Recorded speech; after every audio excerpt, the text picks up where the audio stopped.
নমস্কাৰ ছাত্ৰ ছাত্ৰীসকল, মই জুমা দিদি তোমালোক আটাইকে অনলাইন ক্লাছলৈ স্বাগতম জনাইছোঁ। আজি নতুন লহৰ দ্বিতীয় অধ্যায় কিতাপখনৰ আজি আমাৰ বিষয়টো হ'ব হৰ্ষৌকাৰ যোগ। আজিৰ পাঠ হৰ্ষৌকাৰ যোগ। হৰ্ষৌকাৰ যোগ আজি আমি পঢ়ি যাম দুটা বৰ্ণৰে গঠন হোৱা হৰ্ষৌকাৰ যোগ থকা শব্দ আৰু তিনিটা বৰ্ণৰে গঠন হোৱা হৰ্ষৌকাৰ যোগ হোৱা শব্দ আৰু বাক্যবোৰ পঢ়িম আৰু প্ৰশ্ন উত্তৰবোৰ আলোচনা কৰিম আৰু শব্দ অৰ্থবোৰ যিবোৰ নতুন শব্দ পাইছা সেইবোৰৰ অৰ্থবোৰ আমি বুজিম। এতিয়া আমি পঢ়ি যাম। ক যোগ হৰ্ষৌ কত হৰ্ষৌকাৰে কু। কুলি চকু বুকু ফাকু।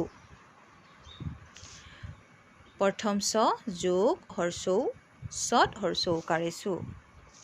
চুলি চুটি চুঙা চুজি। ৰ যোগ হৰ্ষৌ ৰত হৰ্ষৌকাৰে ৰু। গৰু সৰু খাৰু গুৰু। স যোগ হৰ্ষৌ হত হৰ্ষৌকাৰে হু। আহু পহু বিহু বাহু।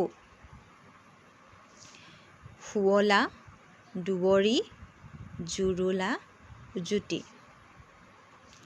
পুখুৰী লাখুটি চুবুৰী লাজুকী। গৰু এবিধ পহু।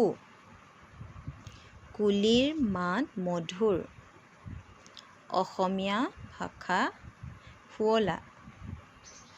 দুৱাৰ ৰখীয়াক দুৱৰী বুলি কয়। পুৱা শুই উঠি মুখ হাত ধুই পঢ়াত বহিবা। পঢ়াশালীত গুৰুজনৰ কথা শুনিবা। গুৰ মিঠা। কুঁহিয়াৰৰ ৰসৰ পৰা গুৰ হয়। ওঠৰ পিঠিত থকা ওখ অংশৰ নাম কুঞ্জ। গুৱাহাটী লুইতৰ পাৰৰ এখন ধুনীয়া চহৰ।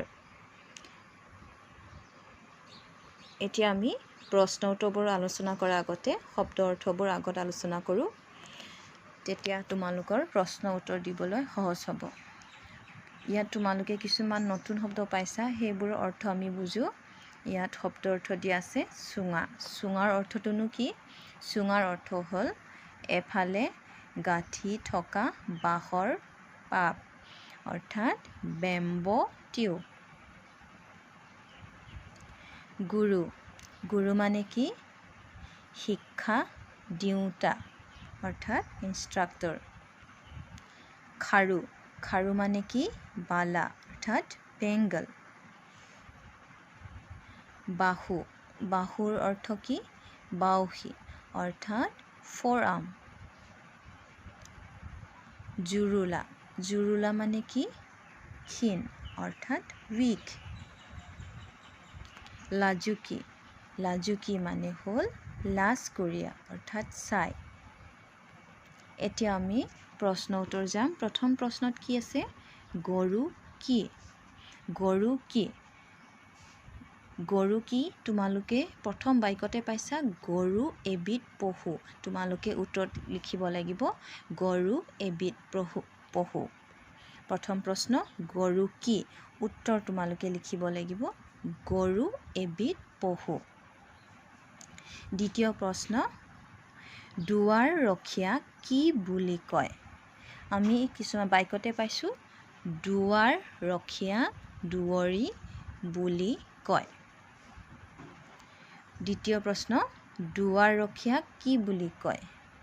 উত্তৰ দুৱাৰ ৰখীয়াক দুৱৰী বুলি কয়। তৃতীয় প্ৰশ্ন কুঁহিয়াৰৰ ৰসৰ পৰা কি হয়? কুঁহিয়াৰৰ ৰসৰ পৰা কি হয়? এয়া চোৱা, কুঁহিয়াৰৰ ৰসৰ পৰা গুড় হয়। প্ৰশ্ন কি? কুঁহিয়াৰ ৰসৰ পৰা কি হয়? উত্তৰ হ'ব কুঁহিয়াৰৰ ৰসৰ পৰা গুড় হয়। চতুৰ্থ প্ৰশ্ন, ওঠৰ পিঠিত থকা ওখ অংশৰ নাম কি? ওঠৰ পিঠিত থকা ওখ অংশটোৰ নাম হ'ল কুঞ্জ। উত্তৰ হ'ব কি? ওঠৰ পিঠিত থকা ওখ অংশৰ নাম হ'ল কুঞ্জ। তোমালোকে ইয়াত ছবিত এটা উট দেখা পাইছা। প্ৰশ্নটো কি আছিল? ওঠৰ পিঠিত থকা ওখ অংশৰ নাম কি? অৰ্থাৎ এই অংশটোৰ নাম কি? কুঞ্জ। উত্তৰ হ'ব ওঠৰ পিঠিত থকা ওখ অংশৰ নাম হ'ল কুঞ্জ। ছাত্ৰ ছাত্ৰীসকল, তোমালোকে নিশ্চয় বুজি পাইছা। এতিয়া এই প্ৰশ্নবোৰ তোমালোকে নিজে লিখিবলৈ চেষ্টা কৰিবা।